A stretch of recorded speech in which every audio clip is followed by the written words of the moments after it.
ఆయన తన సేవకుడైన మోషేను తాను ఏర్పరచుకున్న అహరోనును పంపెను.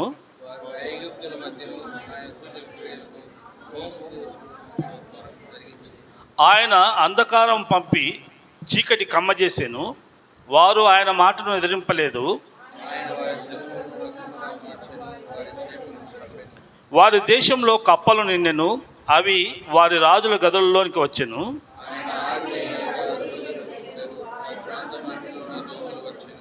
ఆయన వారి మీద వడగడ్ల వాన కురిపించెను. వారి దేశంలో అగ్నిజ్వాలలు పుట్టించెను.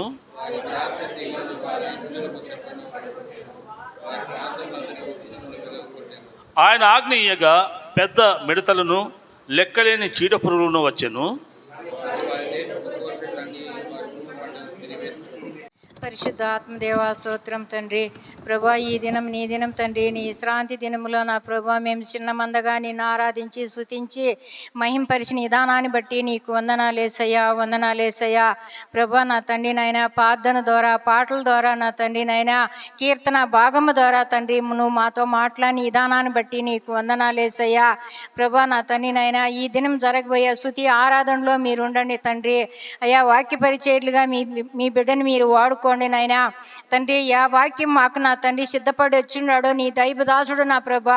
ఆ వాక్యంతో మమ్మల్ని బలపరచు తండ్రి, మమ్మల్ని ఉజ్జీవపరచు తండ్రి. ప్రభా, ఆత్మీయ ఆహారం మా తండ్రి నాయన ఈ చిన్న మందకి నా తండ్రి మీరు పంచి పెట్టండి ప్రభా. దేవునికి మహిమ కలుగును గాక. ఇప్పుడు వచ్చిన మీ అందరికీ ప్రభువైన యేసుక్రీస్తు నామములో వందనాలు తెలియజేస్తూ ఉంటున్నాను. హల్లెలూయా. దేవుని యొక్క మహాకృప కనికరమును బట్టి దేవుడు మనందరినీ కూడా సజీవ లెక్కలో ఉంచి ఆయన ఉచితమైన మహాకృపను బట్టి ఈ యొక్క విశ్రాంతి దినములో ప్రవేశింపచేసి ఇంతవరకు దేవుని నామాన్ని స్తుతించి గణపరచడానికి దేవుడు మనకి ఇచ్చినటువంటి గొప్ప ఆధిక్యతను బట్టి దేవునికి స్తోత్రాలు చెల్లిస్తూ ఉంటున్నాను. మరి దేవుడు గత కాలం అంతా కూడా మన యొక్క కుటుంబాల్లో ఎన్నో సమస్యలు, ఇబ్బందులు ఎదిరినప్పటికీ కూడా వాటన్నిటిలో నుండి కూడా దేవుడు మనల్ని తప్పించి మనకు ఆయన జీవమునిచ్చి ఇటువంటి చక్కని తరుణాన్ని మరలా ఒకసారి మనం అనుభవించడానికి దేవుడు మనకు సహాయం చేసినందులకు దేవునికి మనము ఎంతైనా కృతజ్ఞత చెల్లించవలసినటువంటి వాళ్ళం. మరి ప్రతి ఆదివారపు దినమున దేవుని యొక్క సన్నిధి ప్రత్యక్షత నడిపించడానికి దేవుడు మన ఎడల చూపిస్తున్నటువంటి ఈ యొక్క గొప్ప ధనికరమైనటువంటి స్థితిని బట్టి దేవునికి మనము ఏమి చెల్లించినను ఆయన రుణము తీర్చుకునేటువంటి వాళ్ళం. హల్లెలూయా, హల్లెలూయా, హల్లెలూయా. ఏది ఏమైనప్పటికీ కూడా దేవుడు మనల్ని మాత్రం సజీవ లెక్కలో పెట్టి ఆయన ఏర్పాటులో ఏర్పరచబడినటువంటి వారముగా సమయానికి మనం అందరము కూడా దేవుని యొక్క సన్నిధి ప్రత్యక్షతను ప్రారంభం నుండి అనుభవించడానికి దేవుడు మనకు కృప అనుగ్రహించాడు. దేవునికి స్తోత్రములు కలుగునుగాక. పరిశుద్ధ గ్రంథము నుండి ఆది కాండము 8వ అధ్యాయంలో ఉన్నటువంటి వచనాలలో మనము కొన్ని ధ్యానం చేసుకోవడానికి పరిశుద్ధాత్మ దేవుడు మనకు సహాయం చేయనుగాక. మరి ఈ యొక్క వృత్తాంతం అంతా కూడా మనకు చాలా బాగా తెలుసు. దేవుడు మొట్టమొదట ఆదాము హవ్వలను దేవుడు నిర్మించిన తర్వాత వారు చేసినటువంటి అతిక్రమమును బట్టి వారు ఏదేని తోటలో నుండి వెలివేయబడటము, శపించబడినటువంటి భూములోనికి రావటం, కష్టపడాలని, చెమటోర్చాలని, ఆ తర్వాత హవ్వమ్మకేమో ప్రసవవేదన పడాలని దేవుని యొక్క కోపం, దేవుని యొక్క శాపమైనటువంటిది ఆ రీతిగా రగులుకోవడం, ఆ యొక్క సాతానుడికేమో కాళ్ళు విరగొట్టి పొట్టతో ప్రాకుతూ మన్ను తింటూ నీవు బ్రతుకుతావని దేవుడు చెప్పడం, ఆ తర్వాత ఆదాము హవ్వలు తమ యొక్క జీవితాన్ని ప్రారంభించడం, వారు కష్టపడి సేద్యము చేసి మీరు అభివృద్ధి చెంది ఫలించుడి, ఈ మాటలన్నీ కూడా మనము పరిశుద్ధ గ్రంథంలో మనం చూస్తూ ఉన్నాం. అయితే ఆ తర్వాత క్రమక్రమేణా సంతతి విస్తరింపబడుచు ఉన్నప్పుడు ఆ సంతతి అంతటిని కూడా దేవుడు చూచినప్పుడు నిజముగా చాలా మట్టుకు దేవుడు పశ్చాత్తాపపడినట్లుగా, ఎందుకు నేను ఈ మనుషులను చేశాను అని పశ్చాత్తాపపడేటువంటి ఆ యొక్క దుస్థితి ఆయన ఆ రోజుల్లో ఉన్నటువంటి ప్రజలలో దేవుడు చూస్తున్నాడు. అయితే ఆ తరములో ఉన్నటువంటి వారందరిలో కూడా ఒకే ఒక్కడు ఎవరైనా నోవహు. నోవహు ఎటువంటి వాడు వాక్యం రాయబడుతుందంటే ఆయన నీతిపరుడును తన తరములో నిందారహితుడును అని వాక్యం సెలవిస్తా. నీతిమంతుడు, నిందారహితుడు, ఏ నిందలు లేనటువంటి వాడుగా ఉన్నాడు. అయితే ఆ యొక్క నోవహు కుటుంబాన్ని దేవుడు ప్రేమించాడు. ప్రేమించినటువంటి దేవుడు ఆయన ఉన్నటువంటి కాలంలో ఉన్న ప్రజలందరూ కూడా చాలా భయంకరమైనటువంటి పాపములు చేస్తున్నటువంటి వారు, దేవునికి దుఃఖాన్ని కలిగించే విధంగా పశ్చాత్తాపపడినంతగా పాపపు గూబిలో పడిపోయి పూర్తిగా దేవుణ్ణి తిరస్కరించి ఒక దేవుని యందు భయం అనేటువంటిది లేక, భక్తి లేక జీవించినటువంటి వారు. అయితే దేవుడు చివరికి సువార్త ప్రకటించబడినప్పటికీ కూడా ఆ సువార్త ప్రకటించబడినటువంటి స్థలాల్లో విన్నటువంటి వారు కూడా ఎవరు కూడా దేవుని యొక్క వైపు చూడలేనటువంటి పరిస్థితి.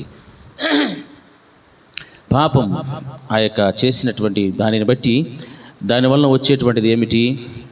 పాపం వల్ల వచ్చే జీతము మరణము. ఆ మరణము శాపానికి గురైపోయినటువంటి పరిస్థితులు ఆ రోజులోని ప్రజలలో మనం చూస్తున్నాం. అదేవిధంగా 8వ అధ్యాయంలోనికి మనం వస్తే నోవహుతో దేవుడు మాట్లాడిన మాట, నీవు ఒక ఓడను తయారు చేయి, అందులోనికి నీవు నీ ఇంటివారు అందులోనికి వెళ్ళాలి.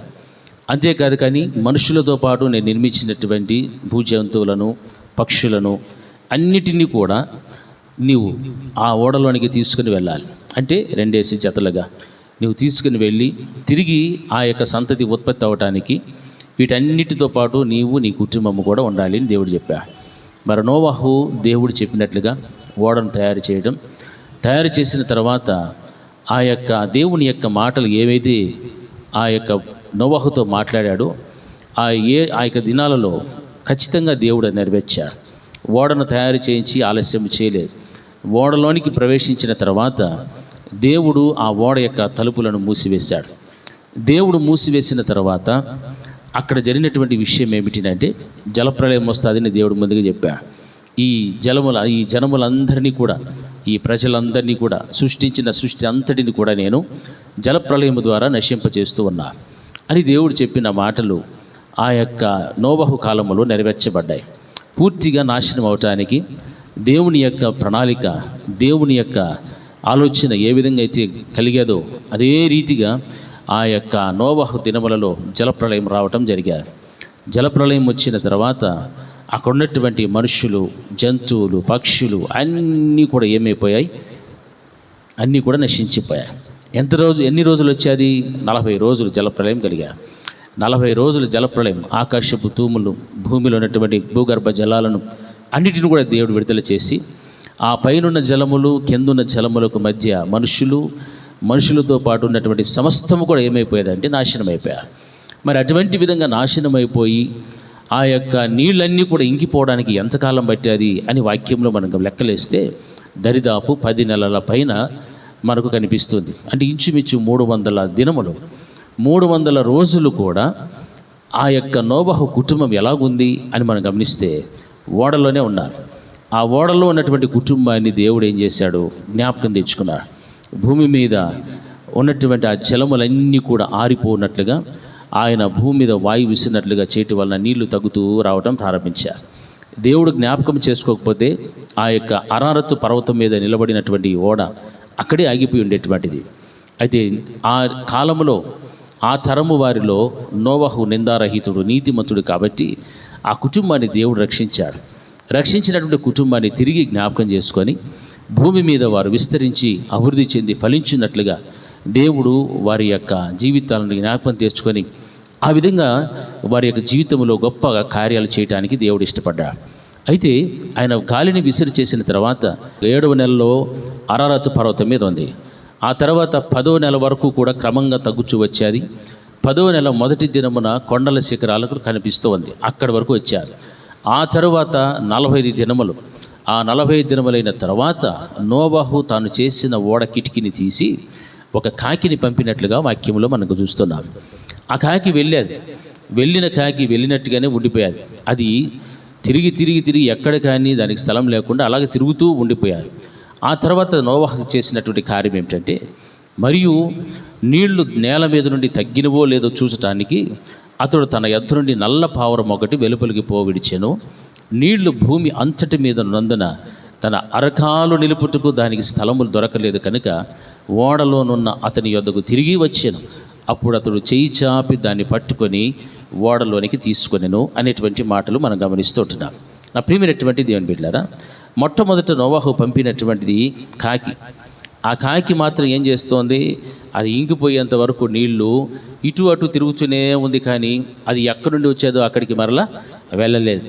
అయితే మరలా నోవాహు నీళ్లు తగ్గాయో లేదో అని చూడటానికి నల్ల పావురాన్ని పంపిస్తే అరకాలు మోపటానికైనను స్థలము లేనందున అది ఎక్కడి వెళ్ళేదో ఎక్కడి నుంచి వచ్చేదో మరలా అక్కడికి తిరిగి వచ్చేసినట్టుగా వాక్యంలో మనం గమనిస్తుంటున్నాం. అందుకే ఆ నల్ల పావురము అది నమ్మకం. నల్ల పావురము తన యజమానుడు నన్ను ఇంతకాలం దరిదాపు సంవత్సరం కాలం 300 రోజులు నన్ను కాపాడాడు, నేను ఎక్కడి నుండి వస్తున్నా మరలా నేను అక్కడికి పోతేనే నాకు క్షేమం అనే విధంగా నల్ల పావురం మరలా వచ్చారు. అయితే ఆ యొక్క నల్ల పావురం వచ్చిన వెంటనే నోవహు చెయ్యి చాపి దాన్ని పట్టుకొని మరలా లోపలికి తీసుకున్నాడు.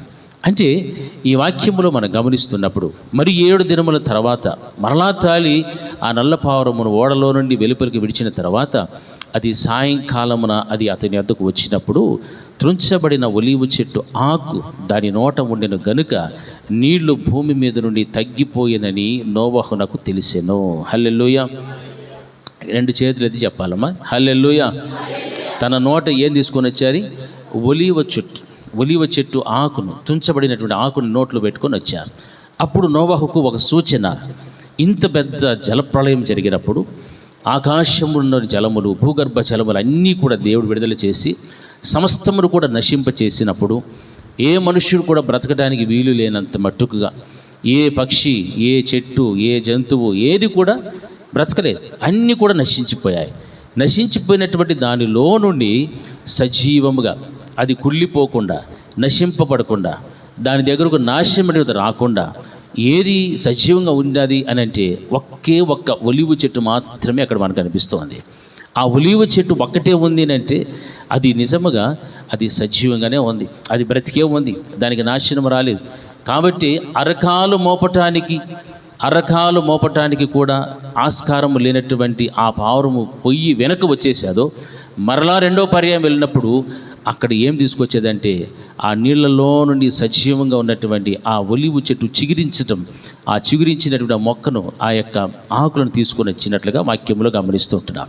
ఆ ప్రియమైనటువంటి వాళ్ళరా, దేవుని యొక్క మాటల్లో మనం చూస్తే ఇవి చాలా ఎంతో ఆధ్యాత్మికమైనటువంటి విషయాలను మనకు తెలియపరుస్తూ. ఈ నల్ల పావురం అనేటువంటిది వెళ్ళి సాయంకాలం వరకు తిరిగి వచ్చినప్పుడు తన నోట ఆ యొక్క ఒలీవ చెట్టు మొక్కను తీసుకొని వచ్చినట్లుగా మనము గమనిస్తూ ఉంటున్నాం. ఈ రోజున దేవుని యొక్క సన్నిధానంలో కూర్చున్నటువంటి మనందరి జీవితాల్లో కూడా ఆ యొక్క నమ్మకము, విశ్వాసము దేవుని యందు మనకు ఉండాల్సినటువంటి రీతిలో మనకుంటే ఏ స్థలములో అయితే ఆ యొక్క నల్ల పావురం అరకాలు మోపటానికైనను అవకాశము లేక తిరిగి వచ్చేసాదో ఈ రోజున దేవుని బిడ్డలైనటువంటి మన జీవితాల్లో కూడా అరకాలు మోపటానికైనను ఏ దీవెనకు, ఏ ఆశీర్వాదానికి, ఏ సమస్య నుంచి విడుదల లేనటువంటి పరిస్థితుల్లో మనం జీవిస్తూ ఉంటామో అదే స్థలమును దేవుడు మరలా మనకేం చేస్తాడంటే చిగురింప చేసేటువంటి ఆ దీవెన ఆశీర్వాదకరమైనటువంటి స్థితిలోనికి దేవుడు మనం నడిపిస్తాడు. అది ఒక సూచన. ఆ యొక్క నల్ల పావురం వెళ్ళి ఆ యొక్క చిన్నది ఒలీవ మొక్కను తుంచుకొని వచ్చేది అంటే దేవుడు చేసేటువంటి చిన్న సూచనలు అయినప్పటికీ కూడా ఆయన ఎంతటి వాడో, ఎంత గొప్ప దేవుడో ఆ గొప్పతనాన్ని మనం గమనించగలుగుతాం. అది దేవుని యందు భయము, భక్తి కలిగినటువంటి వారికి మాత్రమే అర్థమవుతుంది. ఆత్మానుసారంగా జీవించేటువంటి వారికి మాత్రమే అర్థమవుతుంది. నోవహు తన కుటుంబంతో పాటు భూమి మీద ప్రాకుచున్నటువంటి ఆ యొక్క జంతువులు మొదలుకొని పక్షులు, పెద్ద జంతువులు అన్నిటినీ కూడా జతలుగా తీసుకొని ఓడలో పెట్టుకున్నప్పుడు దేవుడు వారందరినీ కూడా జ్ఞాపకం తెచ్చుకొని వారు మరలా భూమి మీద ఫలించాలి, అభివృద్ధి చెందాలి, విస్తరింపబడాలి అనేటువంటి ఆలోచన కలిగినటువంటి దేవుడు జ్ఞాపకం చేసుకున్నాడు. కాబట్టి ఒక చిన్న సూచన ఆ నల్ల పావురం ద్వారా మనకు కనిపిస్తూ ఉంది. అంటే విశ్వాసి యొక్క జీవితంలో ఆ యొక్క దేవుడు చేసేటువంటి కార్యాలకు ముందు ఆయన చూపించేటువంటి సూచన ఎలా ఉంటుందంటే చాలా పెద్దదిగా ఉండదు, చాలా ఘనముగా మనకు కనిపించదు, చిన్న సూచనే. అది తీసుకొని వచ్చినటువంటిది ఒలీవ చెట్టులో ఉన్నటువంటి ఆకులు తీసుకొని వచ్చేది అంతే.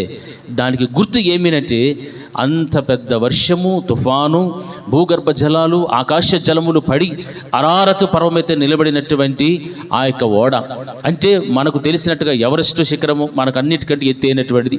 అలాంటి విధమైనటువంటి ఎత్తైనటువంటి ప్రదేశంలో ఉన్న ఆ ఓడ క్రమక్రమంగా ఏమవుతుంది, నీళ్లు ఇంకిపోతూ వచ్చాయి.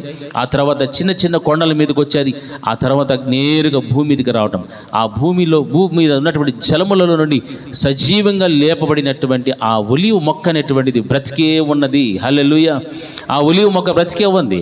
ఆ ఒలీవ చెట్టుకు ఆశ్రయం లేదు. ఆ ఒలీవ చెట్టుకు తుఫాను వచ్చినా, గాలి వచ్చినా, ఎంత పెద్ద వర్షం వచ్చినా, భూగర్భ జలాలు కింద నుంచి వచ్చినా, ఆకాశపు జలములు వచ్చినా, అది దానిని ఎంత మాత్రము కూడా అవి ఏం చేయలేదు, నాశనము చేయలేదు. అది ఒక్కటి మాత్రమే ఎలాగుందంటే సజీవముగా ఉన్నట్టుగా వాక్యములో మనం గమనిస్తూ ఉంటున్నాం. హల్లెలూయా, హల్లెలూయా. మరి అంతటి సజీవమైనటువంటి ఆ యొక్క ఒలీవ చెట్టును ఆ నల్ల పావురం వెళ్ళి తీసుకొని వచ్చి సూచనగా నోవహుకు చూపిస్తూ ఉంది. అప్పుడు నోవహుకు ఎంత సంతోషపడి ఉంటాడు. భూగర్భ జలాలన్నీ కూడా ఏమయ్యాయి, తగ్గిపోయాయి అనుకుంటాడా? లేదా, తగ్గిపోయాయి. ఎందుకంటే ఒలీవ చెట్టు నీళ్ళలో నుండి ఏమయ్యాది, అది పైకి వచ్చేది. హల్లెలూయా. ఆ ఒలీవ మొక్క మాత్రమే బతికేది. ఒలీవ చెట్టు ఒక్కటికే జీవం ఉంది, మరి ఏ చెట్టుకు లేదు.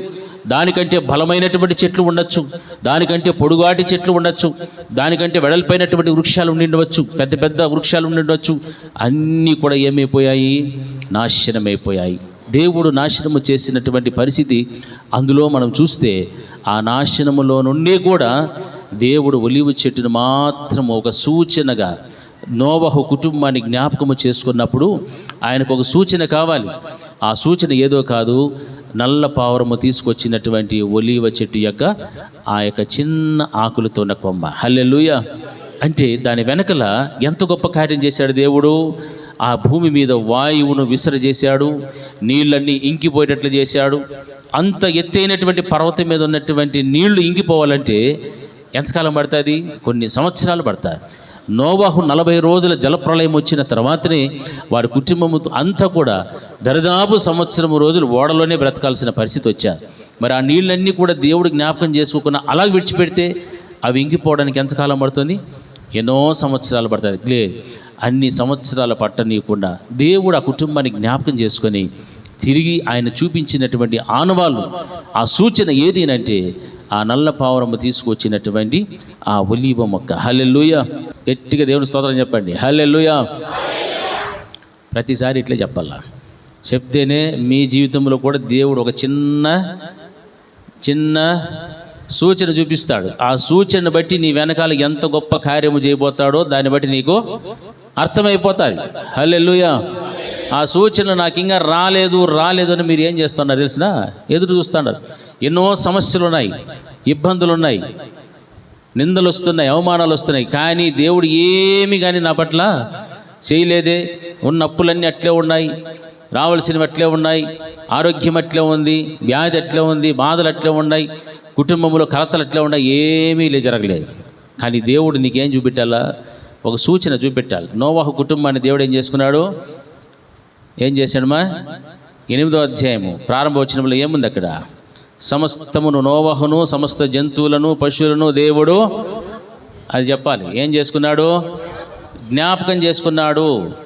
ఆయన మనల్ని ఈ రోజుకి కూడా ఏం చేసుకుంటున్నాడు?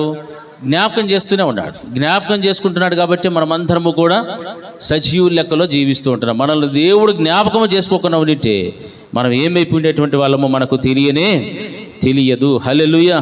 ఆ ఒక్క చిగురు ఆ ఒలీవ చెట్టుల నుండి బయటకు వచ్చేది కాబట్టి ఆ చిగురు అనేటువంటిది నోవహుకు తన కుటుంబానికి గొప్ప ధైర్యాన్ని తీసుకొని వచ్చేది. భూమి మీద ఉన్నటువంటి నీళ్ళన్నీ కూడా ఇంకిపోయాయి. అందుకే ఇజ్రాయేల్ యొక్క ప్రయాణములో కూడా అరచేతంత మేఘము కనపడింది. అంతే కడవరి ఉజ్జీవమునకు ఏమొచ్చేది? ఆ రోజున నమ్మకం కలిగేది. కడవరి ఉజ్జీవం వస్తుంది. గడగడమనేటువంటి ధ్వని వినబడిన వెంటనే ఆ సైన్యం అంతా కూడా లేపబడుతుందని విశ్వాసం కలుగుతుంది. ఎరుకో గోడలు పడగొట్టబడినప్పుడు ఆ యొక్క స్థితిని అంతా కూడా మనం గమనిస్తే దేవుడు చెప్పినట్టుగా వారు ఎరుకో ప్రాంతము చుట్టూ కూడా పట్టణము చుట్టూ తిరగమన్నారు. ఆ తర్వాత బూరలు ఊదమన్నారు. ఆ ఊదుతూ ఉన్నప్పుడే సైన్య సమూహం అంతా కూడా లేచి వచ్చేదని గడగడమైన శబ్దం వినగానే ఎరుకో గోడలంతా కూడా ఏమైపోయాయి? పడగొట్టబడిపోయాయి. హల్లెలూయా. కూలిపోయినట్లుగా మన జీవితంలో కూడా దేవుడు గొప్ప గొప్ప కార్యాలు చేయాలి అని అంటే మనము కూడా దేవుని యందు నమ్మకం కలిగి జీవిస్తూ ఉండాలి. దేవుడు మనల్ని జ్ఞాపకం చేసుకోవాలి. దేవుడు మనల్ని జ్ఞాపకం పెట్టుకుంటేనే మన జీవితంలో సూచనలు అనేవి చూపిస్తాడు. ఇదిగో ఈ సూచన వెనకలకి నీకు రాబోయేటువంటి దీవెన ఆశీర్వాదం ఎలాగుంటుందో, నీ ఎడల దేవుడు జరిగించబోయేటువంటి గొప్ప కార్యం ఎలాగుంటుందో దానిని గూర్చినటువంటి సూచన నీవు పొందుకుంటే నీకు గొప్ప ధైర్యం వస్తుంది, నమ్మకం వస్తుంది, విశ్వాసం వస్తుంది. అవన్నీ కూడా మనం పొందుకుంటూ ఉండాలి. అందుకే మేడగది మీద 120 మంది కూడి ఏక మనస్సుతో వారు ప్రార్థన చేసినప్పుడు ఈ లోకమంతా కూడా దేవుని యొక్క రాజ్య విస్తరణతో నింపబడటానికి కారణమయ్యాది. హల్లెలూయా. ఆ ఏక మనస్సుతో వారు ప్రార్థన చేయగలిగారు కాబట్టి పరిశుద్ధాత్మ దేవుడు అక్కడ వారి మీదకి దిగాడు. దిగి లోకమంతా కూడా దేవుని యొక్క రాజ్య సువార్త విస్తరింపబడుతూ ఉంది. రాజ్య నిర్మాణానికి ఆశ కలిగినట్లుగా ఆ దేవుని యొక్క రాజ్య నిర్మాణం స్థాపించబడటానికి అవకాశం కలిగాది. ఈ విధముగా దేవుని యొక్క కార్యాలు అనేటువంటివి చాలా చాలా బలమైనటువంటి కార్యాలుగా మనం గమనిస్తుంటాం. అందుకే ఆయన కార్యముల మీద మనకి ఏముండాలంటే విశ్వాసం ఉండాలి. ఒకే ఒక చిగురు నుంచి ఓడలో అన్నిటికీ బయటకు వస్తామని, ఒకే ఒక చిగురులో నుండి ఆ ఓడలో వచ్చి బయటికి అనేక మంది ఆ యొక్క కుటుంబముతో పాటు ఉన్న సమస్త జంతువులన్నీ కూడా బయటికి రాగలుగుతామని, ఆ యొక్క అరారతు పర్వతం నుండి కిందికి దిగి వస్తామని, ఇవన్నీ కూడా మనం గమనిస్తుంటే నోవహు జీవితంలో దేవుడు ఎంతటి గొప్పవాడో మనము ఎరిగినట్లయితే ఆయన కార్యాలు కూడా అంత గొప్పవిగా ఉంటాయి అన్నటువంటి విశ్వాసం మనలోనికి వస్తుంది. హల్లెలూయా. దేవుని కార్యాలు చిన్న చిన్నవిగా ఉండవు. ఆయన చూపించే సూచన నీకు చిన్నగా ఉండొచ్చు, కానీ కార్యాలు మాత్రము చాలా గొప్పవిగా ఉంటాయి. హల్లెలూయా. హల్లెలూయా. ఇతరులు అనుకోవచ్చు ఆ చిన్న ఒలివ మొక్కే కదా, ఆ ఒలివ మొక్క సూచన ఒకటే మనకు అదే చాలు. ఆ ఒలివ మొక్క వెనకలు ఏముంది? దరిదాపు సంవత్సర కాలం పాటు ఓడల్లో ఉన్నటువంటి వీళ్ళందరూ కూడా ఎక్కడికి రాబోతున్నారు? ఇప్పుడు తిరిగి భూమి మీదకి రాబోతున్నారు. హల్లెలూయా. భూమి మీదకి రావటము, అభివృద్ధి చెందడము, విస్తరించడం, ఇవన్నీ చేయాలంటే, కార్యాలు జరగాలంటే మానవునికి అసాధ్యం. దేవునికి అయితే సమస్తము కూడా సాధ్యం. దేవునికి సాధ్యమైనటువంటి కార్యాలు అంత గొప్పవిగా మహోన్నతమైనవిగా అంతంగా ఉంటాయి. అంత మహోన్నతుడైనటువంటి దేవుడు నీకు చూపించేటువంటి సూచనైనా గుర్తులైన వాటిని నీవు గ్రహిస్తే అప్పుడు నిజంగా నీ జీవితంలో గొప్ప గొప్ప కార్యాలను చూడగలుగుతావు. హల్లెలూయా. అందుకే భక్తులు ఎన్నో పర్యాలు ప్రార్థన చేసిన, పాటలు పాడిన, నీ ఒక్క మాట సెలవిస్తే చాలును అనే పాటలు ఉన్నాయి లేదా? భక్తులు ప్రార్థన చేశారా లేదా? ఒకే ఒక్క మాట చాలు. ఆ ఒక్క మాట చాలు. 40 రోజులు రాత్రి పగళ్ళు మోషేని తీసుకొని పోయి సీనాయి పర్వతం మీద దేవుడు రమ్మన్నప్పుడు పిలుచుకున్నాడు. ఆహారం లేదు, నీళ్లు లేదు, కూర్చోవడానికి కుర్చీ లేదు, పడుకోవడానికి బెడ్ లేదు, ఏమీ లేదు. అంత కఠినమైనటువంటి ఉపవాసాన్ని దేవుడు పెట్టి అన్ని రోజులు ఉంటే ఆయన చేతికి ఏమి ఇచ్చినాడు? ఒకే 10 మాటలు ఇచ్చినాడు అంతే. హల్లెలూయా. ఎన్ని రోజులు శ్రమ చెప్పాలి అందరూ? ఎన్ని రోజులు? 40 రాత్రి పగళ్ళు. ఇక్కడ జలప్రలయం జరిగితే ఆ జలప్రలయంలో ఓడలో ఉన్నటువంటి నోవహు కుటుంబాన్ని దేవుడు జ్ఞాపకం చేసుకున్నా. 40 రోజులు సీనాయి పర్వతం మీద మోషే అన్నపానములు లేకుండా ఉంటే ఆయనకు ఇచ్చినటువంటిది ఏమిటంటే 10 మాటలు ఇచ్చినాడు, 10 ఆజ్ఞలు పెట్టాడు. ఆయన చేతిలోకి ఏమిచ్చాడు? 10 ఆజ్ఞల పలకనిచ్చినాడు. హల్లెలూయా. చాలనా 40 రోజులకు 10 ఆజ్ఞలు అంటే లోకానికి అంతటికీ కూడా సరిపోయేంతటి ఆజ్ఞలు దేవుడు ఇచ్చి పంపాడు. హల్లెలూయా. అక్కడ ఉన్నటువంటి ఇజ్రాయేల్ ప్రజలకు మాత్రమే కాదు, ప్రపంచానికి సరిపడినంతగా ఆ 10 ఆజ్ఞలు మాత్రమే సరిపోతాయి. అంత గొప్ప ఉన్నతమైనటువంటి మాటలను దేవుడు ఆ పలకల మీద రాసి పంపించాడు మోషేతో. ఈ రోజున దేవుని యొక్క సన్నిధానంలో మనం ఉపవాసం ఉంటున్నాము, ప్రార్థన చేస్తున్నాము.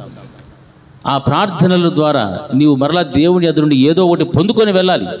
దేవుని ఎదుగు నీ ఒట్టి చేతులతో రావచ్చు, కానీ ఒట్టి చేతులతో మాత్రమో తిరిగిపోకూడదు. హల్లెలూయా. హల్లెలూయా. మనమంతా ఒట్టి చేతులతో వస్తామా రామా? వస్తాం. కానీ పోయేటప్పుడు మాత్రమో ఎట్లా పోకూడదు చెప్పండి రా, మీకోసమే చెప్తాండి. ఇది ఒట్టి చేతులతో పోతే మనకేమైనా ప్రయోజనం ఉందా? నేను 40 రోజులు ఉపవాసం ఉంటిని, 70 రోజులు ఉంటిని, 100 రోజులు ఉంటిని, 30 రోజులు ఉంటిని, 20 రోజులు ఉంటిని, వారం ఉంటిని అని మనం చెప్తాం కదా. మనం ప్రార్థనలు ఇన్ని రోజులు చేసి ఒట్టి చేతులతో వచ్చి అన్ని రోజులు ఉపవాసం ఉండి అన్నీ చేస్తేవి, పోయేటప్పుడు ఏం తీసుకొని పోతేవి? ఏం తీసుకొని పోతివే? ఏమీ లే. ఏందో ఒక ఆచారంలాగా 40 రోజులు ఉపవాస ప్రార్థనలు జరిగా, పెట్టు కోటాలు షామినాలు 40 రోజులు తెల్లారి నుంచి రాత్రి వరకు వాయించి దంచుకొట్టు, మళ్ళీ పోయేటప్పుడు ఎట్టుండేటి వాటినే షామినాలు గుడ్లన్నీ పెరికేసి మళ్ళీ మడత పెట్టేసి వెళ్ళిపోవడమే. మళ్ళా 100 రోజుల ఉపవాసం, మళ్ళీ కొట్టు, తిండి పెడితే పెట్టి లేకపోతే లే, అది కూడా లే, ఒక పూట పెడితే పెట్టి లేకపోతే లే. ఇట్లా జరుగుతున్నాయి లేదా? వ్యక్తిగతంగా ప్రార్థనలు చేసేవారు కూడా ఉన్నారు. 100 రోజులు ఉపవాసం ఉండి ఏదో సాధించాలని చేస్తారు, ఓకే మంచిదే. కానీ 100 రోజులు ఉపవాసం ఉండినా, ఒక్కరోజు ఉపవాసం ఉండి ప్రార్థన చేసినా, నీ ఒట్టి చేతులతో దేవుణ్ణి ఎత్తి మొరపెట్టినప్పుడు ఆ చేతుల్లో నిండా నీకు రావాల్సిన దీవెన ఆశీర్వాదాన్ని పట్టుకొని నువ్వు వెళ్ళాలి. హల్లెలూయా, హల్లెలూయా. మనం ఒట్టి చేతులు తిరిగి వెళ్ళిపోతే ఒకసారి లేకపోయినా ఒకసారి మనకు దుఃఖం రాదా? ప్రభా, ఒక్క మాట కూడా నీవు నాతో మాట్లాడలేదు, ఒక్క కార్యం కూడా నువ్వు చేయలేదే, ఇన్ని రోజులు ఉపవాసం ఉంటిని, ఇంతకాలం నీ సన్నిధిలో నేను కనిపెడితిని, ప్రార్థన చేస్తుని, ఏది నాకు జవాబు, ఏది నాకు ఉత్తరం ఇవ్వలేదే అని ఒక్కసారి లేకపోయినా ఒకసారి దుఃఖంతో తిరిగి వెళ్ళే ఆలోచన వస్తుందా రాదా? వస్తుందా రాదమ్మా? రావాలి. హల్లెలూయా. మరి జీవితంలో కార్యం జరగకుండా మనం అలాగే వెళ్ళిపోతే, నీ ఉపవాసం అనేటువంటిది ఎందుకు చేస్తున్నావు? ఆచారంగా అయితే కాదు కదా. ఉపవాసం అంటే ఉపమే దేవుని ఎదుగు సమీపించటం, వాసము ఆయనతో సహవాసం చేయడం. సమీపించి ఆయనతో సహవాసం చేస్తున్నావంటే ఎందుకు నువ్వు సహవాసం చేసావు? ఎందుకు దేవుని ఎదుగు వచ్చినావు? కన్నీరు ఎందుకు గారుస్తున్నావు? ఎందుకు మొరపెడుతున్నావు? ఎందుకు గోజాడుతున్నావు? ఇవన్నీ కూడా నీవు ఆలోచన చేసుకో. నీవు వెళ్ళేటప్పుడు ఆయన దగ్గరకు వచ్చి నీ సమస్యలన్నిటిని కూడా ఆయనకు చెప్పినప్పుడు, నీవు ఒట్టి చేతులతో కనుక వెళితే దేవుడు ఏ కార్యము చేయకుండానే వెళ్ళకూడదు. ఆయన నీకు జవాబు ఇవ్వాలి. నేను జ్ఞాపకం తెచ్చుకోవాలి. హన్నా ప్రార్థన చేసేది దేవుని సన్నిధిలో కన్నీరు కారుస్తూ, అలాగే మత్తురాలైపోయేంత ప్రార్థన చేశా. అక్కడున్నటువంటి దైవజనుడు కూడా ఈమె ఏదో తాగి వచ్చి ఇలా పడిపోయింది అనుకున్నాడు. కానీ దేవుని యొక్క కృప పొందుకునేంత వరకు కూడా ఆమె అన్నపానములో మానేసుకొని ప్రార్థన చేసేది. హల్లెలూయా. ఈరోజు మనం చేసే ఉపవాస ప్రార్థనలు ఆచారంగా మనం చేస్తే దేవుని యొద్ద నుండి ఒట్టి చేతులతో పోవాల్సింది తప్ప మన చేతుల్లోకి ఏ దీవెన, ఏ ఆశీర్వాదము రానే రాదు. హల్లెలూయా, హల్లెలూయా. పోయినసారి 40 రోజుల ఉపవాస ప్రార్థనలో ఎంతమంది ఉంటే 40 రోజుల ఉపవాసమో? ఇది మనం వేసుకునే ప్రశ్న, మనంతకు మనం వేసుకోవాలి ప్రశ్న. 40 రోజులు ఉపవాసం ఉన్నావు, 50 రోజులు ఉన్నావు, 100 రోజులు ఉన్నావు, 100 రోజులు ఉపవాస ప్రార్థనకి ఏమి సంపాదించుకున్నాను ఆ దేవుని దగ్గర? ఖచ్చితంగా దేవుని అడగాలి.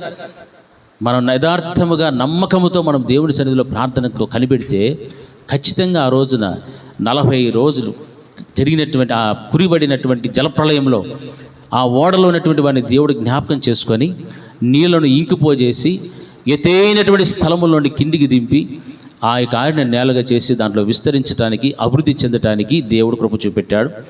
అంత గొప్ప కార్యం జరగటానికి వారికి సూచనగా పంపినటువంటిది ఏమిటంటే ఆ ఒలీవ మొక్కను చూపెట్టాడు దేవుడు. హల్లెలూయా, హల్లెలూయా, హల్లెలూయా.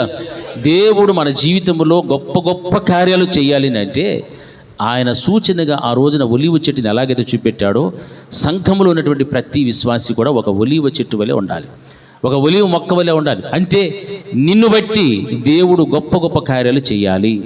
నిన్ను బట్టి నీ కుటుంబంలో కానీ, నీవు పనిచేసే స్థలములో కానీ, నీ సంఘములో కానీ గొప్ప గొప్ప కార్యాలు జరిగించాలి దేవుడు. ఎందుకనంటే నీవు చేసే ప్రార్థనలు, నీవు ఉండేటువంటి ఉపవాసాలు, వీటి వలన ఒక సూచనగా నీవు దేవుడు నిర్మించుకోవాలి. హల్లెలూయా, హల్లెలూయా. మనం చేసేటువంటి ప్రార్థనల్లో నుండి మనం ఏం సంపాదించుకోవాలా? ఏదో ఒకటి సంపాదించుకొని వెళ్ళాలి. నువ్వు అడుగుతావు, 100 అడుగుతావు అనుకోండి, 100లో కనీసం ఎన్ని రావాలా? ఒకటన్నా సంపాదించుకుని వెళితేనే నీవు ఉపవాసం ఉన్నదానికి అర్థం. నీవు దేవుని యొక్క మందిరములో నాటబడినటువంటి ఒక ఒలీవ చెట్టు వలె ఉంటే నిన్ను బట్టి నీ సంఘానికి, నిన్ను బట్టి నీ కుటుంబానికి దేవుడు ఒక సూచనగా నేను పెట్టుకుంటాడు. ఆయన సూచనగా పెట్టుకొని నీ ద్వారా జరగవలసినటువంటి గొప్ప గొప్ప అద్భుతమైన ఆశ్చర్యకరమైన కార్యాలను దేవుడు జరిగించగలుగుతాడు. హల్లెలూయా, హల్లెలూయా. అంతే కదా, నల్ల పావురం విడిచిపెట్టినప్పుడు అది వెళ్ళిపోయి మరలా అరకాలు మోపటానికైనా దానికి స్థలం లేక తిరిగి వచ్చేది. నీ జీవితంలో కూడా నీ యొక్క స్థితిగతులు ఎలా ఉండినా, నీవు నిలబడలేని స్థితిలో ఉండినా, నీకు ఒక స్థిరమైన భవిష్యత్తు కూడా లేకపోయినప్పటికీ కూడా అదే స్థలంలో మరలా దేవుడు ఏం చేస్తాడు, ఒక సూచనగా నేను నిలబెడతాడు. పాడైపోయిన ముద్దుపడినటువంటి జీవితంలో తిరిగి దేవుడు ఎలాగైతే చిగురింప చేయగలుగుతాడో అటువంటి చిగురింప చేయగలిగేటువంటి ఆ ఉన్నతమైనటువంటి దీవెనకరమైన జీవితాన్ని దేవుడు ప్రతి కుటుంబంలో కూడా జరిగించగలుగుతాడు. హల్లెలూయా. మోషే సీనాయి పర్వతం మీద దిగి వస్తున్నప్పుడు ఆయన చేతిలో ఏమున్నాయో నిబంధన పలకలు ఉన్నాయి. నిబంధన పలకలు చేతిలో ఉన్న మోషే చూస్తే ఆయన ముఖమంతా ఎలాగ ఉంది, మహిమతో నింపబడి ఉన్నది. హల్లెలూయా. చేతిలో నిబంధన పలకలు ఉన్నాయి, ముఖం మీద మహిమ ఉంది. 40 రోజులైన ఉపవాసం, 40 రోజులు అన్నపానములు లేవు, నీళ్లు లేవు, ఏమీ లేవు. అంత కఠినమైనటువంటి ఉపవాసాన్ని ఆచరించినప్పటికీ కూడా ఆయన కృంగిపోయినట్టుగా లేకపోతే శరీరం బలహీనపడినట్టుగా కనపడలేదు. కానీ తన ముఖం మీద అంతా కూడా దేవుని మహిమ కనిపిస్తోంది. కారణం ఏమిటంటే ఆయన చేతిలో ఏం పెట్టుకొని వస్తున్నాడు, నిబంధన పలకలు పెట్టుకొని వస్తున్నాడు. హల్లెలూయా, హల్లెలూయా. మరి దేవుని బిడ్డలైన మన జీవితాల్లో కూడా మన చేతుల్లో ఎప్పుడు కూడా దేవుని వాక్యం, దేవుని యొక్క వాక్యం మన హృదయంలో, మన చేతుల్లో, మన మనసులో ఎప్పుడు కూడా ఉంటే మన ముఖమంతా కూడా ఎలా ఉంటుంది, దేవుని మహిమతో నింపబడి ఉంటుంది. ఆ దేవుని యొక్క మహిమ వేరు, దేవుడు మనకిచ్చే మహిమ వేరు. ఆ విధంగా మోషేని కూడా మనం చూసినప్పుడు ఆయన వస్తున్నప్పుడు ఆయన ప్రకాశవంతమైన ముఖము చూచి వెరచి అందుకు కూడా ఏం వేయాలన్నా వెనకకు వెళ్ళిపోయినట్టుగా మనం గమనిస్తున్నాం. అంటే దేవుడితో మనం సహవాసం చేస్తున్నప్పుడు ఆయన నిబంధన పలకలు అనగా దేవుని యొక్క మాటలు, దేవుని ఆజ్ఞలను మనం ఎలాగైతే అనుసరిస్తూ ఉంటామో, ఏ విధంగా అయితే మనం అనుసరించి దాని ప్రకారంగా జీవించడానికి ఇష్టపడుతుంటామో అప్పుడు ఆత్మానుసరమైన జీవితంలో మనం బ్రతుకుతూ ఉంటే ఆ ఆత్మానుసరమైన జీవితంలో బట్టి మన ముఖములను, మన దేహములను, మన జీవితంలో దేవుడు ఏం చేస్తాడంటే ఆయన యొక్క మహిమతో మనం నింపగలుగుతాడు. హల్లెలూయా, హల్లెలూయా, హల్లెలూయా.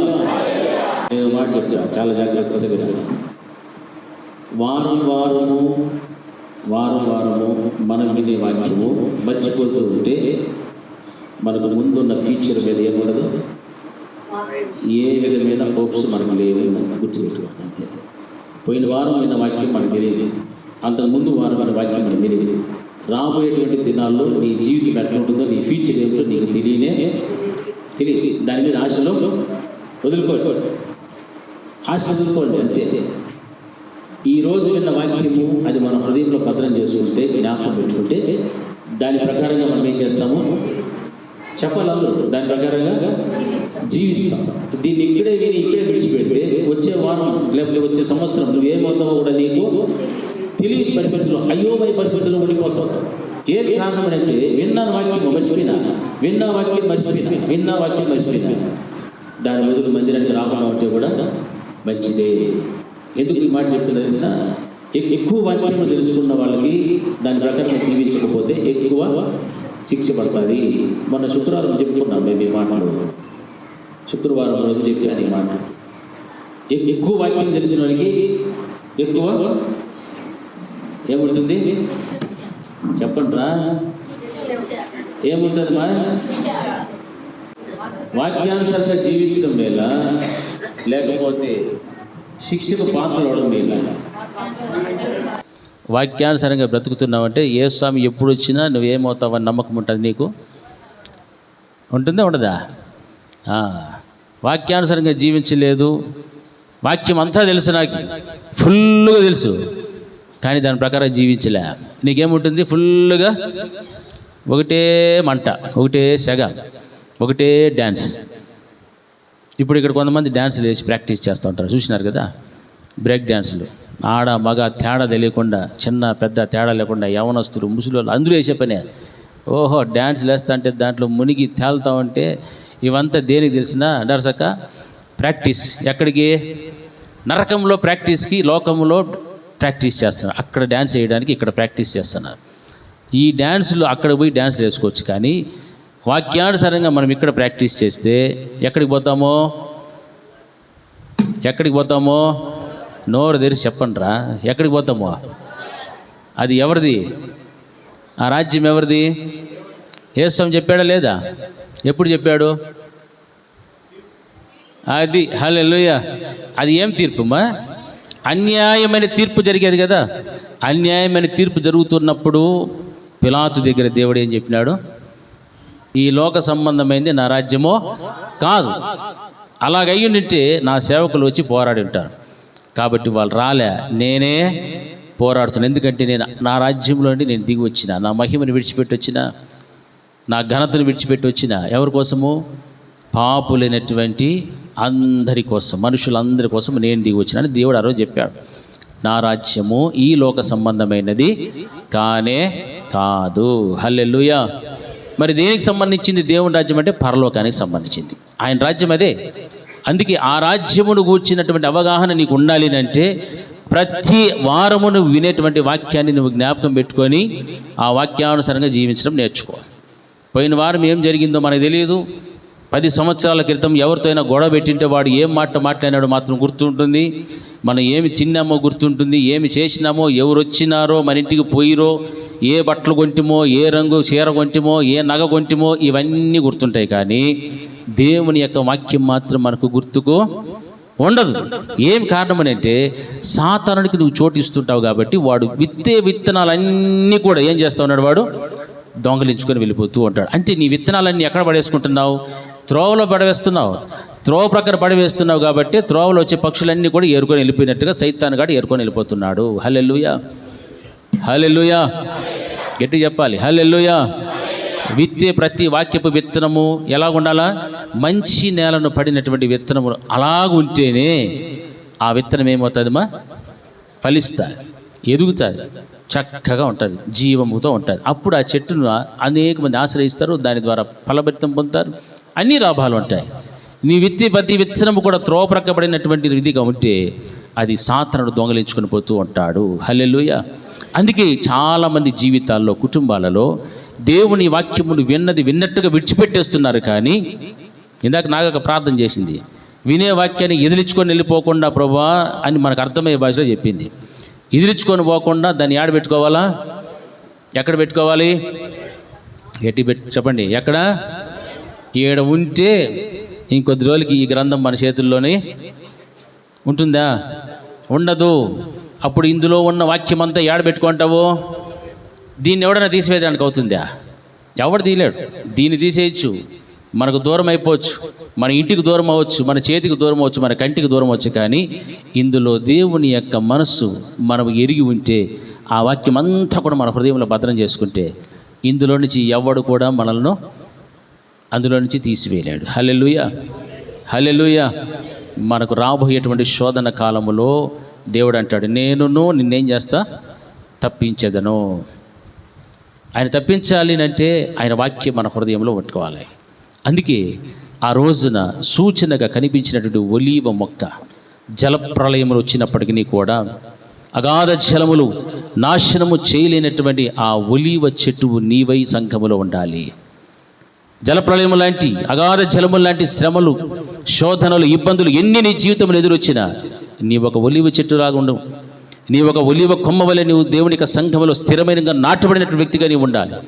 ఆ నాటబడినటువంటి స్థితిని కనుక నీవు పోగొట్టుకుంటే అన్ని చెట్లు ఎలాగైతే ఆ జలప్రళయంలో నశించిపోయాయో, నాశనమైపోయాయో, కొట్టుకొని వెళ్ళిపోయాయో, కుళ్ళిపోయాయో, ఆ విధమైన స్థితిలోనికి వెళ్ళిపోతావు. నిన్ను దేవుడు ప్రేమించి నీ కోసం ప్రాణం పెట్టి ఇంత గొప్ప జీవితాన్ని నీకు ఇచ్చినప్పుడు నీ జీవితము దేవునికి అంకితం అవ్వాలి.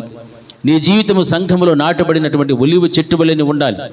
ఒలీవ చెట్టు వలె కాకుండా మొండ్ల చెట్టు వలెను, గొంజి చెట్ల వలెను, లేకపోతే ఫలించలేనటువంటి చెట్ల వల్ల నువ్వు జీవిస్తూ ఉంటే దానివల్ల నీకు ఉపయోగం అనేటువంటిది ఏమాత్రము కూడా ఉండదు. అందుకే వాక్యము విన్నట్టుగా విడిచిపెట్టకూడదు. విన్న ప్రతి మాట కూడా ఇది నాదే, ఇది నాకే, ఇది నాకే అని నువ్వు ఎప్పుడైతే అనుకుంటావో ఆ మాటలు దేవుడు నాతో ఈ రీతిగా ఈ రోజున మాట్లాడాడు, పోయిన వారం ఈ రీతిగా మాట్లాడాడు, పోయిన సంవత్సరంలో ఈ రీతిగా మాట్లాడాడు అని నీవు కనుక సరిచేసుకుంటూ ఉంటే నీకంటూ ఒక ఫ్యూచర్ ఉంటుంది. హల్లెలూయా. నీకంటూ ఒక ఆశ ఉంటుంది. దేవుడు వస్తున్నాడు అంటే నీకు సంతోషం ఉంటుంది, భయం అనేటువంటిది ఉండదు. దేవుడు ఈరోజు వస్తాడంటే ఏముండాలి? మనకు సంతోషం ఉండాలి. అంతేకాని దేవుడు వస్తున్నాడంటే గజ గజ గజ గజ వణకూడదు. వణికేది ఎవరంటే సిద్ధపాటు లేనటువంటి వారు. ఇంకా మనము సిద్ధపాటు అని ఇంకా దానికంటే ముందు దిద్దుబాటు అనేటువంటి స్థితిలో ఉండకూడదు. ఇది ఏ కాలము అంటే ఎత్తబడేటువంటి కాలము. హల్లెలూయా. ఏ కాలంలోకి వచ్చేసినాం? ఇప్పుడు ఎత్తబడే కాలంలో ఉన్నాం. దేవుని రాకడ నేడో రేపో ఎవరికి తెలియదు. ఈ మాటలు ప్రతి వారము కూడా దేవుడు మనకు జ్ఞాపకం తెస్తూనే ఉన్నాడు. సిద్ధపాటు కాలము కాదు, ఎత్తబడేటువంటి కాలం. జ్ఞాపకం పెట్టుకోండి. ఎత్తబడేటానికి మనకందరికీ ఏముండాలమ్మా? ఎత్తబడాలంటే ఏముండాలా? సిద్ధపాటు ఉండాలి. సిద్ధపాటు అనేటిది రాకుండా ఇంకా దిద్దుకుంటూనే ఆల్ మీద ఆల్ దిద్దుకుంటూనే ఉంటే సిద్ధపడలేదు, దిద్దుబాటు లేదు, సిద్ధపాటు లేదు. ఇంక ఎత్తబడేటువంటి స్థితిలోనికి ఎప్పుడు రావాలా? దేవుని రాకడ ఆలస్యం చేయడు.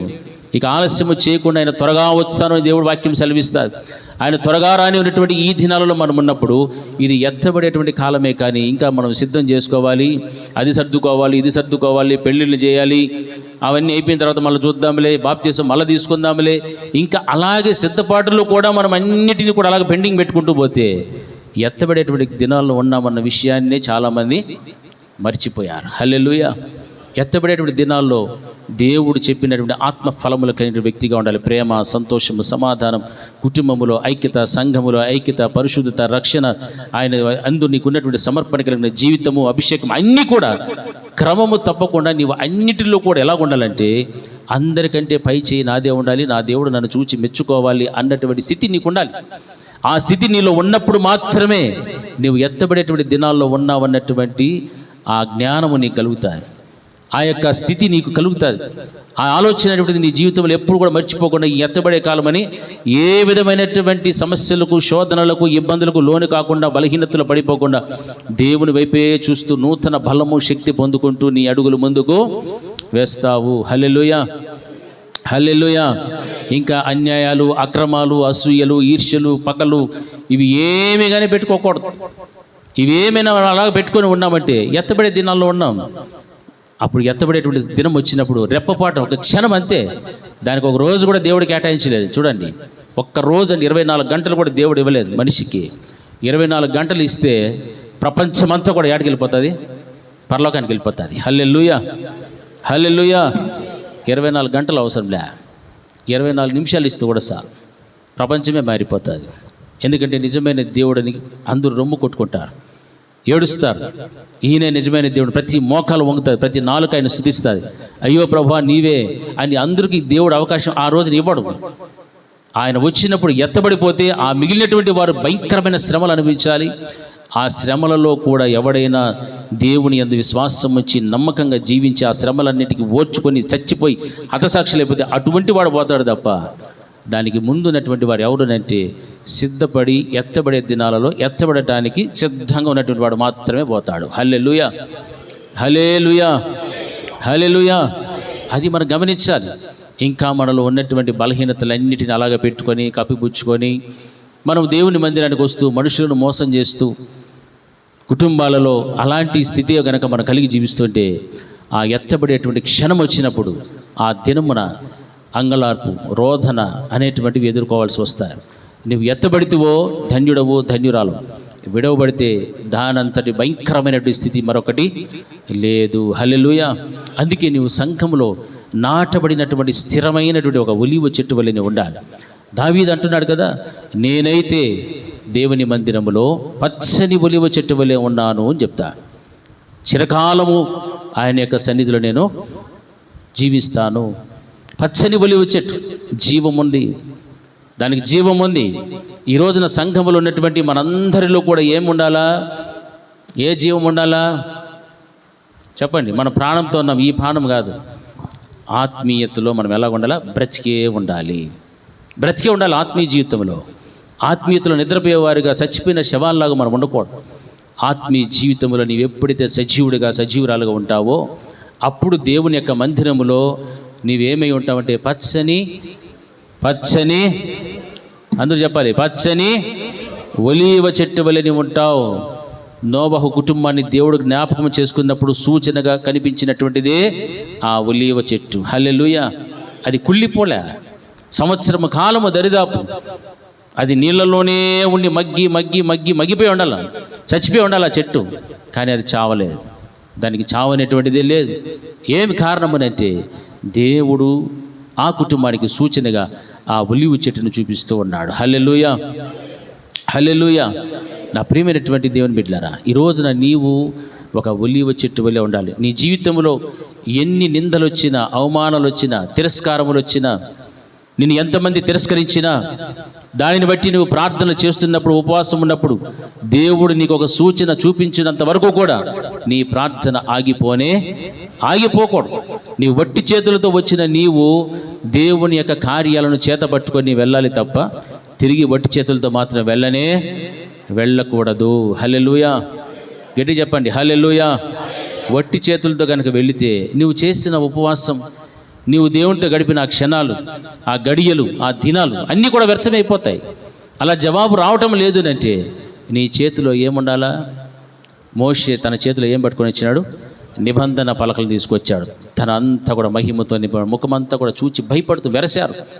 అంతటి గొప్ప ఉన్నతమైన కార్యాలు దేవుడు అతని చేతులు పెట్టాడనంటే ప్రపంచానికి అంతటికి కూడా సరిపోయేంత దేవుని యొక్క ఆజ్ఞలు దేవుడు మోషే చేతికి ఇచ్చాడు. ఈరోజు నీ ఉపవాసం ఉండి ప్రార్థనలో కనిపెట్టి వచ్చినప్పుడు నీ చేతుల్లో ఏముండాలా?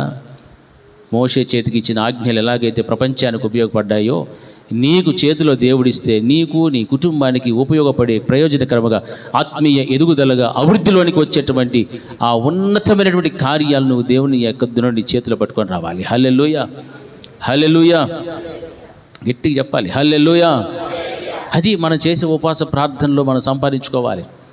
దేవుడు నీ పట్ల ఒక సూచన జరిగించాలి, నీవే ఒక సూచనగా ఉండాలి అని కోరుకుంటే ఎత్తైన స్థలములు అరారతు పర్వతం మీద ఓడ కిందికి దిగి రావటానికి, ఆ నీళ్ళని ఇంకిపోజేయటానికి, ఆ నీళ్ళలో నుండి వచ్చినటువంటి ఆ చెట్టే కారణం. హల్లెలూయా.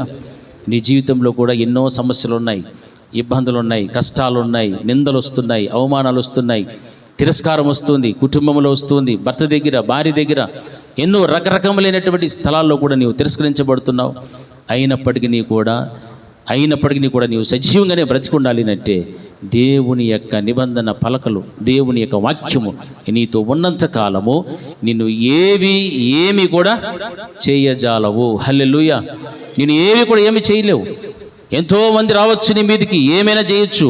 అయినా నీవు సజీవుడిగా, సజీవురాలుగా దావీదు చెప్పినట్టుగా నేనైతే దేవుని యొక్క మందిరంలో పచ్చని ఒలీవ చెట్టు వలె నేను ఉన్నాను అని సెలవిచ్చినటువంటి ఆ మాట కనుక గమనిస్తే మన జీవితంలో పచ్చని ఒలీవ చెట్టు ఎలాగైతే సజీవంగా ఉన్నదో, కుళ్ళిపోకుండా, నశించిపోకుండా, ఆ రీతిగా మన ఆత్మీయ జీవితంలో మనం ఎలాగ ఉండాలా? అలాగే స్థిరముగానే ఉండాలి. హల్లెలూయా. యోబును కూడా మనం జ్ఞాపకం తెచ్చుకోండి. తనకున్నదంతా కూడా పోగొట్టుకున్నా కానీ దేవుడిని మాత్రమో విడిచిపెట్టలేదు. అన్నీ పోయాయి. కుమారులు, కుమార్తెలు అందరూ చచ్చిపోయారు. భార్య కూడా నిందించి వెళ్తూ ఉంది, దూషిస్తూ ఉంది. అయినప్పటికీ కూడా యోబు ఏమాత్రము కూడా దేవుణ్ణి దూషించలేదు. తను కలిగి ఉన్నటువంటి భయము, భక్తి కలిగిన జీవితం, యథార్థతను, విడిచిపెట్టిన చెడుతనాన్ని మరలా ఆయన తీసుకోలేదు. అంత మంచి జీవితాన్ని జీవించాడు కాబట్టే పోగొట్టుకున్న దానికంటే కూడా మరలా రెండింతల దీవెన, ఆశీర్వాదాన్ని యోబుకు దేవుడు మరలా ఇచ్చేశాడు. హల్లెలూయా. అలా ఉంటాయి దేవుని కార్యాలు. అదొక సూచన. శ్రమ వచ్చింది అంటే దాని వెనకాల నీకేముంది? ఆశీర్వాదం ఉంది. శుక్రవారం వస్తే ఖచ్చితంగా ఆదివారమో వస్తుందా రాదా? శుక్రవారం యేసుస్వామి మన కోసం మరణించాడు. తిరిగి ఆదివారపు దినాన ఏమయ్యాడు? పునరుద్ధానుడై మనకు రావాల్సిన శిక్షను ఆయన భరించి మరణపు ముళ్ళును శిలువలో విరిచేసి, ఇదిగో నీకు రావాల్సిన శిక్షను నేను పొందుకొని ఆ మరణం మీద నేనేం సాధించానో విజయాన్ని సాధించుకొని వచ్చానని దేవుడు చెప్తాడు. హల్లెలూయా. ఆయన చెప్పాడు కాబట్టి ఈరోజు మనకు ఆ విజయవంతమైన జీవితం జీవిస్తున్నాం. దేవునితో మనం కలిసి ఐక్యమయ్యాం. ఒకప్పుడు దేవునికి మనకు ఐక్యత లేదు. అందుకే దేవునికి మనకు మధ్యవర్తిగా యేసుక్రీస్తు ప్రభువు వారు వచ్చారు. వచ్చి మనల్ని ఐక్యపరచడానికి తన రక్తమును ధారపోశాడు, చిందించాడు, అమూల్యమైన రక్తమును చిందించాడు. ఈ రోజున మన జీవితంలో దేవుని యొక్క మందిరములో నీవు ఏ విధంగా ఉన్నావు? ఒలీవ చెట్టు వలె ఉండాలి. ఒక సూచనగా సంఘానికి నీవు నిలబడాలి. పడిపోయిన నిన్ను దేవుడు మరలా లేపుతాడు. నిన్ను మరలా దేవుడు వాడుకుంటాడు. దేవుడు నిన్ను మరలా స్థిరపరుస్తాడు. నీ కుటుంబాన్ని దేవుడు నిలబెడతాడు, కడతాడు, అన్నీ కూడా చేస్తాడు. నీ దేవుని యందు నీకేముండాలా? నమ్మకం ఉండాలి. ఆయన ఎడల ఏమాత్రము కూడా జాగు చేయకుండా విశ్వాస జీవితంలోనే నీవు ముందుకు ప్రయాణం చేస్తూ ఉండాలి. హల్లెలూయా, హల్లెలూయా. దరిదాపు 300 రోజులు నీటిలోనే మగ్గిపోవాల్సినటువంటి చెట్టు మగ్గలేదు అని అంటే అది దేంతో ఉందిమా? జీవముతోనే ఉన్నది. హల్లెలూయా. అది సజీవంగానే ఉంది. అలాగే మన జీవితంలో కూడా ఎంతకాలమైనా ఎన్ని రోజులైనప్పటికీ కూడా మన మీద ఎన్ని నిందలు వచ్చినా, శ్రమలు వచ్చినా, శోధనలో పడిపోయి జీవిస్తున్నా, వెలువలాడుతున్నప్పటికీ కూడా నీలో ఉన్న భక్తి మాత్రం సావదు. హల్లెలూయా. ఎందుకు చావదంటే నీవు దేవుని యందు భయము భక్తి కలిగి జీవిస్తున్నావు, ఆయన ఆజ్ఞలు అనుసరించి నడుస్తున్నావు. లోకం దృష్టిలో నువ్వు చెడ్డదానివి, చెడ్డవాడివి కావచ్చు, కానీ నీ దేవుని దృష్టిలో మాత్రము నీవు ఒక మంచి వ్యక్తివి, భక్తిపరుడవే, భక్తిపరురాలవే. దానిని బట్టి నీ ఆత్మీయ జీవితం చచ్చిపోదు. పడిపోయినటువంటి నిన్ను మరలా దేవుడు లేపుతాడు, వాడుకుంటాడు, అన్నీ చేస్తాడు దేవుడు. అంత గొప్ప ఉన్నతమైన కార్యాలు దేవుడు చేస్తాడు. హల్లెలూయా, హల్లెలూయా. ఎప్పుడునంటే నీవు దేవుని యొక్క మందిరంలో ఒక పచ్చని ఒలీవ చెట్టు అయినప్పుడు, నీవు దేవుని మందిరంలో ఒక పచ్చని ఒలీవ చెట్టు అంటే సజీవమైనటువంటి స్థితి నీలో ఉన్నప్పుడు ఈ కార్యాలు, జలప్రళయం వచ్చినా, తుఫాను వచ్చినా, భూగర్భ జలాలు విడుదలైపోయినా, ఆకాశము జలములు వచ్చినా, ఎన్ని జరిగినప్పటికీ కూడా నీవు కుళ్ళక, మగ్గిపోక, బెదరక, చెదిరిపోకుండా దేవుని యందే నీకున్న విశ్వాస జీవితంలో ముందుకు అలాగే నిన్ను దేవుడు నడిపిస్తూ ఉంటాడు. హల్లెలూయా, హల్లెలూయా. అందుకే అరకాలు మోపటానికి కూడా స్థలము లేనటువంటి ఆ పావురం వెళ్ళి ఏం తీసుకొచ్చేది? చిగురించినటువంటి ఒలీవ చెట్టుని తీసుకొని వచ్చేది. హల్లెలూయా. ఈరోజు నీ జీవితం కూడా అంతే. అరకాలు మోపటానికి, ఒక స్థిరమైనటువంటి జీవితం, భవిష్యత్తు, ఒక దీవెన, ఆశీర్వాదము లేని ఆ స్థితిలోనే దేవుడు నిన్ను మరలా ఏం చేస్తాడు? చిగురింప చేయగలుగుతాడు. హల్లెలూయా. నిన్ను చిగురింపజేస్తాడు. ఆయనకు అసాధ్యమైనది ఏది కూడా లేదు, సమస్తమును సాధ్యమే. మోడు బారినటువంటి జీవితంలో మరలా ఆయన ఏం చేస్తాడు? చిగురింపజేస్తాడు. అయ్యో నేను మోడు బారిపోయాను, పాడైపోయింది నా జీవితం అని మాత్రం బాధపడాల్సిన అవసరం లే. మోడు బారిన జీవితాన్ని ఆయన మరలా చిగురింప చేసేటువంటిది వాడు. గుండె చెదిరిన వారిని బాగు చేసేటువంటి దేవుడు. ఇంత గొప్ప కార్యాలకు సూచన ఏదంటే ఆ ఒలీవ చెట్టే. ఆ ఒలీవ చెట్టు వల్ల నీవు సంఘములో కనుక ఉంటే నాశనము కాకుండా, పాడైపోకుండా నీ దేవుడు నిన్ను సజీవుడుగా, సజీవురాలుగా ఆత్మీయ జీవితంలో నిన్ను బలపరుస్తూ ముందుకు తీసుకొని వెళ్తాడు. హల్లెలూయా, హల్లెలూయా. ఆ కృప దేవుడు మనందరి కుటుంబాలకు అనుగ్రహించును గాక. ప్రార్థన చేసుకుందాం. అందరూ కూడా మోకరించడానికి వీలున్న బిడ్డలందరూ కూడా మోకరించండి. మహోన్నతుడైన మా తండ్రి, మీ శాశ్వతమైన ప్రేమను బట్టి మీకు స్తోత్రములు నాయన. దేవా, అగాధ జలములైన ఆకాశపు వాక్యలను విప్పి మీరు కురిపించిన తుఫాను, వర్షము, వాటి వలన ప్రభానైనా నాశనము కాకుండా ఆ ఒలీవ చెట్టు ఎలాగైతే సజీవంగా ఉండగలిగాదో ఈ రోజున లోకంలో జీవిస్తున్నటువంటి మమ్ములను దేవా మీ యొక్క సంఘంలోనికి మమ్మల్ని నడిపించావు. మా పాపముల నిమిత్తమే మీరు బలిగా, అర్పణగా అర్పించుకొని మీరు చిందించిన అమూల్యమైన రక్తము ద్వారా మీరు ఇచ్చిన రక్షణలో కొనసాగుతున్నటువంటి మా జీవితాలలో ఎన్నో ఇబ్బందులు, సమస్యలు, శోధనలు, వాటన్నిటిని కూడా ఎదుర్కోవటానికి ప్రభా ఆ ఒలీవ చెట్టు ఎలాగైతే నశించిపోకుండా సజీవంగా ఉండగలిగాదో మా ఆత్మీయ జీవితంలో కూడా ప్రభా నాశనం అనేది లేకుండా సజీవంగా ఉండటానికి దేవ సంఘములో ఒక్కొక్కరు ఒక్కొక్క స్థిరమైనటువంటి నాటబడిన ఒలీవ చెట్టు వలె ఉండటానికి మీరు సహాయం చేయండి. ఒక సూచనగా మమ్మల్ని నిలబెట్టమని ప్రార్థిస్తుంటున్నాం. మా ద్వారా మీకు మహిమ కలగాలి, మా ద్వారా తండ్రి ప్రభా మీకు ఘనత కలగాలి, ప్రభావములు కలగాలి తండ్రి. ఆ విధంగా తండ్రి మేము జీవించుటకు మాకు సహాయం చేయండి. దావీదు చెప్పినట్లుగా నేనైతే దేవుని మందిరములో పచ్చని ఒలీవ చెట్టు వలె ఉంటానని చెప్పాడు.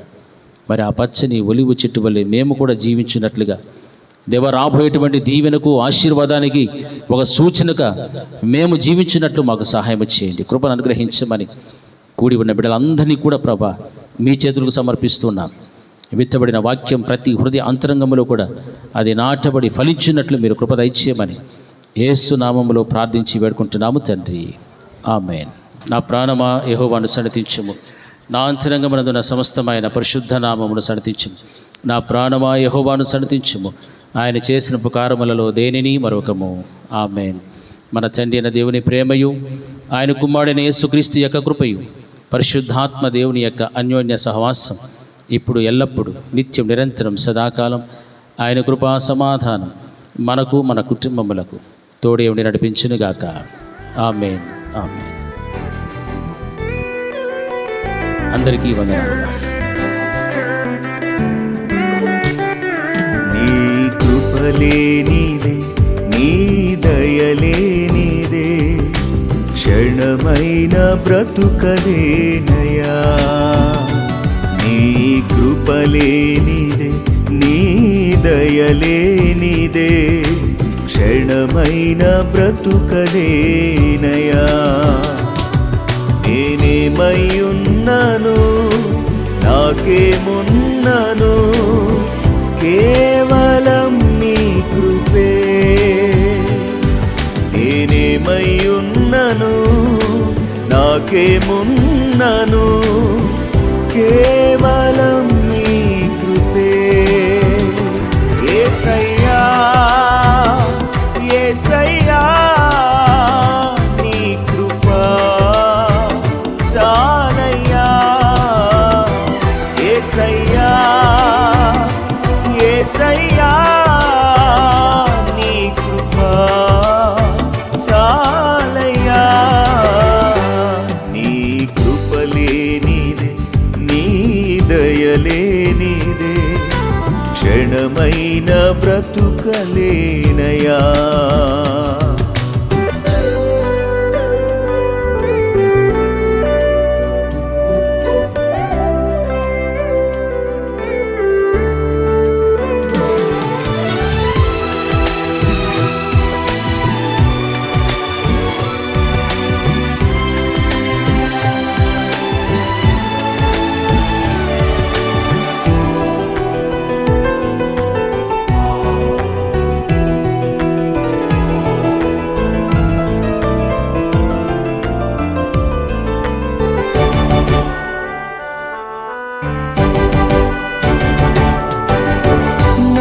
నాశనకరమైన గోతి నుండి నన్ను లేవనెత్తినది నీ కృపా.